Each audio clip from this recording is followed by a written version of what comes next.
Hi, good morning, good afternoon, good evening, friends and family, wherever you find yourself. This is Dr. Love, Dr. Bill, the only doctor of love. I've come your way once again about relationship talk, and as this has been starting right and starting on a solid foundation, this month there has been a day set aside to celebrate our dads, our men.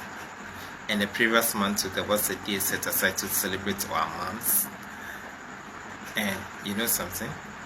In life, once you came into this world through a woman and with the help of a man, you got to celebrate them as your dad and your mom, regardless of what, regardless of the rejection or the maltreatment or whatsoever. A lot of times certain people are like, oh, their mom, their dad never took care of them or never paid any good attention to them. That's why they are not able to go that far or wherever it is. But as you are alive, strong and kicking, you got to celebrate your dad, you got to celebrate your mom. Being in your mom's womb for 9 months, it's not a small journey. Your dad taking care of you from your infant to wherever you got into, it wasn't a small thing.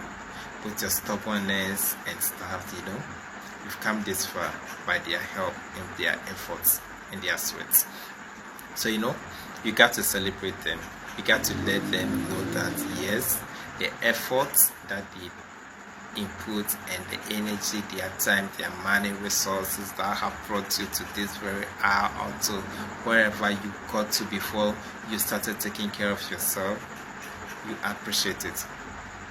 It may not be something huge or whatever, but the little that you can do it for them. Sometimes it's not about the gifts, it's about the mindset or the hearts behind the gifts, So you got to do something for them, you got to appreciate them. It shouldn't always be at occasional Mother's and Father's Day. Once in a while, appreciate them. Let them know you do appreciate their effort and their energy. And the thank you that they'll say, the God bless you that they're gonna say, is gonna be a very big blessing unto you. You got to celebrate them, and regardless of who, it may be an aunt, an uncle who took care of you, celebrate them, regardless of the maltreatment and whatever. All those things brought you to wherever you got into. The good, the bad have made you who you are, the strong one, the strong woman you are. So we meet again. This is Dr. Love.